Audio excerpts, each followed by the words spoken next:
So one of my viewers recommended this video and it's called Why Support for Norway's Two Main Parties is Falling. So yeah, something a little bit different.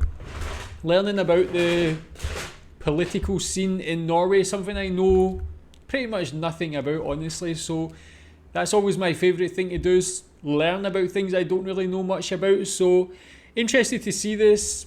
You can tell me, being Norwegian, what you think about it. Is this true? Is the support for Norway's two main parties falling? Why is that? I guess we'll find out some of the reasons in this, but you can tell me if you agree with the reasons in this, if there's any other reasons in your opinion. This video was brought to you by Brilliant. Norwegian politics has long been dominated by two main parties, the centre-left Labour Party and the centre-right Conservatives. But the latest opinion polls seem to paint a different picture. According to Politico's poll of polls aggregate. Okay, let's have a quick look at this, whatever this party is grown up there. The Progress Party, interesting. Yeah, I guess like in a lot of countries, the sort of establishment parties have been losing support for different reasons. People becoming disillusioned with politics and things just not working. I thought Norway was in a pretty good condition, so I would have thought the main parties would still have good power. But yeah, interested to see the rise, and that's a very quick, sharp rise. I mean, things that can go up that quick can obviously come down that quick as well, and that's really in the last year. So yeah, let's check out. Support for the right-wing Progress Party is surging, right-wing party, while the two main parties continue to decline. So in this video, we'll take a look at Norway's political system, why support for the two main parties is falling, and whether this is likely to continue throughout 2025. So yeah, I guess if that's a right-wing party that's gaining support, I guess it's something maybe you see similar in Germany with the rise of the AfD. People are becoming, yeah, as I said, fed up with the establishment parties for different reasons, like the cost of living crisis, people having a lower quality of life in different areas. Again, I didn't know this applied to Norway, so interested to see specifically what's going on in Norway. You can tell me your experience. Tell me if this is true. Is there a rise in support for the right-wing party?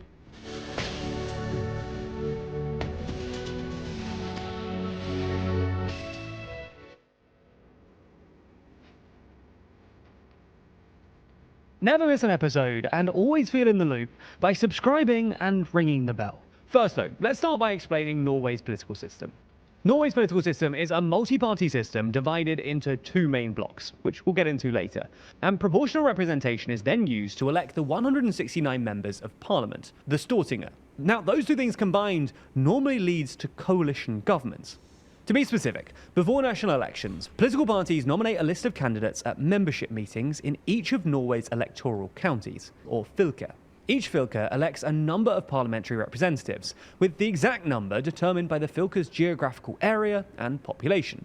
Interestingly, this calculation is made by giving 1 point per inhabitant and 1.8 points per square kilometre, which means that the vote in a sparsely populated rural area counts more than a vote in a densely populated urban area.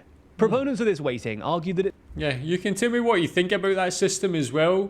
Tell me what you think about the multi-party system in this as well. Is that, do you think it's a good thing or not? I know in Germany has a similar system. In the UK, we just really have two main parties.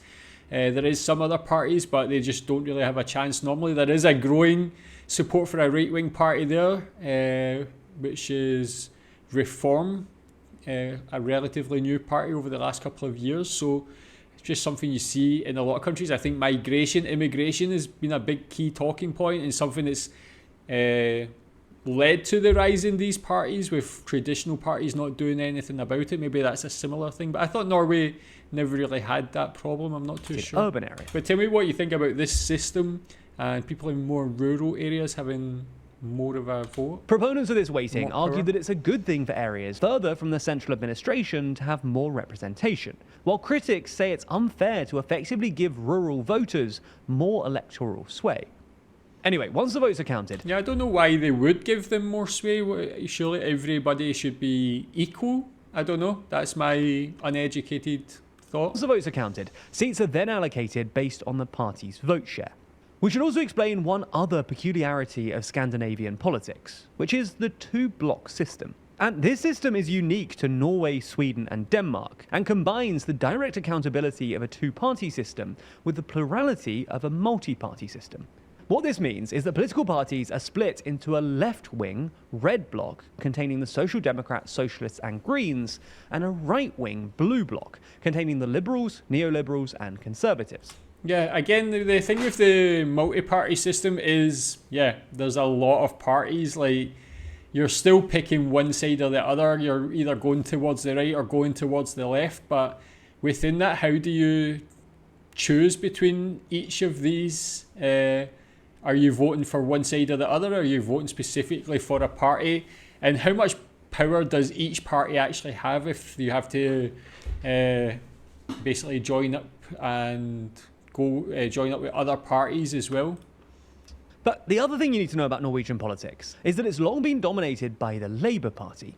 Labour held an absolute majority from 1945 to 1961, and then for the rest of the 20th century, Norway was governed by alternating bloc coalitions led by the two biggest parties, Labour and the Conservatives. In 2001, Labour suffered its worst post-war election result and was replaced by a Conservative-led right-wing government. Why do you think before that Labour was? returned to power from 2005 to 2013. From 2013 to 2021, Norway had a Conservative Progressive Party coalition, but Labour were back into power again with a minority government in 2021. However, over the past decade, Labour's rating in the national polls has steadily fallen, from a peak of around 40% in 2015 to just 17% now. And Labour's most recent term, under Prime Minister Jonas Gahr Støre, has been marred by a whole host of cabinet resignations, scandals, and conflicts of interest ranging from plagiarism to insider trading. I mean, this is something you just see again in every country. Like, everybody that goes into politics ends up getting corrupted in one way or the other to different levels of severity. Yeah, I guess somewhere like Norway isn't immune to that, seemingly, as well. Like, what do you think about what's the worst scandal you've seen in Norway? I don't really know of any of these, so it'll be interesting maybe to watch some videos about these sort of things, if that's interesting. I don't know if that would be interesting to you, but just to kind of educate myself more on this. This has massively hurt Norwegians' trust in their government. According to the OECD's Trust Survey, Norwegians' confidence in their government fell by 16 percentage points between the end of the Conservatives' last term and Labour's current one, from 64% in 2021 to 48% in 2023. Now, we should point out that Norway still has some of the highest levels of government trust in the OECD, but the drop in this two-year period specifically represents the biggest of any OECD nation. Support for Conservatives, meanwhile, has fluctuated, but since early 2023, it's also suffered a continuous decline. This is largely because right-wing voters are instead switching to the Progress Party, whose current leader, Sylvi Listhaug, is a more popular and fresher face than the Conservatives' current leader, former Prime Minister Erna Solberg. Again, looking at the opinion polls, the Progress Party is really surging. In the past 6 months, the party has climbed 10 percentage points, from 16 to 26%, where it's currently at least 5 points ahead of the Conservatives and nearly 10 points ahead of Labour. So yeah, again, like I said, do you think this is just a response to like having less belief in these two normal parties or two established parties? Is it people just completely agreeing with this, what this party wants to do, its policies and so on? But yeah, really sharp growth. Again, things like this you see, like when you go up, it comes down and kind of levels itself out. But to get ahead of both of them for the first time in a maybe ever, I think it's quite a momentous moment. Now, honestly. we actually made a video on the Progress Party a couple of months ago, so we won't go into too much detail here. But as a quick reminder, the party was founded in 1973 by the Libertarians, but swung further to the right in the 1980s under its longtime leader, Carl Hagen. At a rally in 1987, Hagen read out a now infamous fake letter known as the Mustafa letter, purportedly addressed to him by a Muslim immigrant, and said that asylum seekers are on their way to take over our fatherland. By the 1990s, the Progress Party had ridden its anti-immigration platform into the mainstream, joining several coalition governments with the Conservatives and regularly performing well in local and mayoral elections. It also did well at several national elections, emerging in the 1997, 2005 and 2009 parliamentary elections as the second largest party in Norway behind Labour. Currently, it looks like the Progress Party is benefiting from a growing fatigue with both of Norway's mainstream parties. What's also helped though is Norway's recent windfall of oil and gas revenues, since Norway overtook Russia as Europe's biggest supplier of natural gas in 2022. To put a number on it, Norway's estimated oil and gas earnings increased by $170 billion compared to before the Russia-Ukraine war. This has worked in the Progress Party's favour, as the party has long championed oil and gas exploration, arguing that more of Norway's $1.8 trillion sovereign wealth fund ought to be invested in infrastructure. Simultaneously though, it's been a source of disunity for the Labour coalition, which has disagreed over what to do with Norway's immense oil and gas reserves. So now we've covered all the politics. Yeah, I guess that, I mean, what you want from a political party is like for them to actually have a clear plan, how they're going to implement that plan, what they knowing what they want to do. When you see confusion or that lack of organisation, it doesn't really give you much confidence in a party. Again, I can compare to UK. I feel like it's almost exactly the same as what's going on here. Like the normal established parties are just filled with people who are incompetent. They don't seem to have any real plan on not just how to to get by and just keep going on, but to innovate and to actually improve the standard of living, the standard of the country in the UK. Again, like for what all the videos I watched, it seems like Norway's like ahead of the UK in a lot of different ways, just in lifestyle and infrastructure, different things like that. But I guess still people are unhappy with it. Is this trend likely to continue? Well, as we mentioned in our recent election video over on the TLDR Global channel, Norway is set to hold parliamentary elections this year, and it's looking difficult for Labour's Prime Minister Sture to turn this ship around. In December, the Aftenposten newspaper reported that at least 4 of Labour's county coalitions have called for Sture to step down, but he doesn't seem to be planning to do so just yet.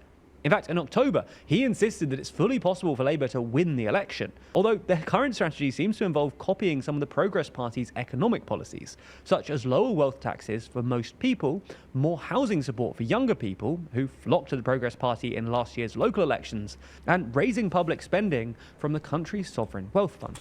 And that's another thing. You do see a lot of younger people in Europe going towards more right-wing populist parties.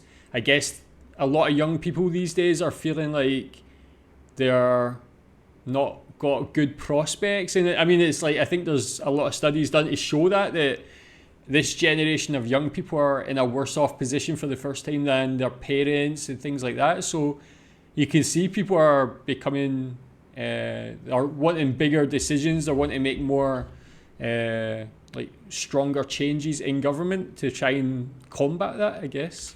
But do these parties like Progress Party, AFD, Reform in the UK, are they actually capable of implementing real change and making countries better off, more prosperous? We should also bear in mind the wider trend we're seeing across European and Western politics, with the rise of the populist right. While Norway's Progress Party has long been integrated into the mainstream, unlike other more socially right-wing parties in Europe, it's still likely to benefit from this apparent shift away from establishment parties. In summary then, it looks like Norway will elect a right-wing government this year. The big question though is whether this time round the Conservatives will be the junior partner to a Progress Party-led coalition.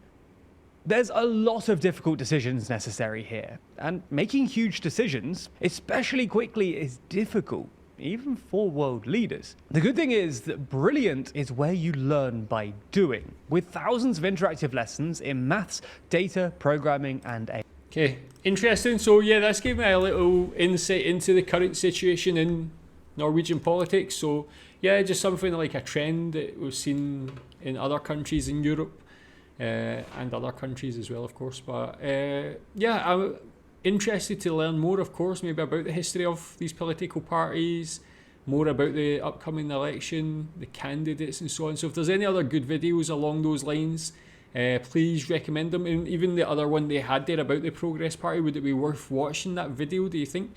Tell me what you think about this, and yeah, keep recommending more videos. Thanks.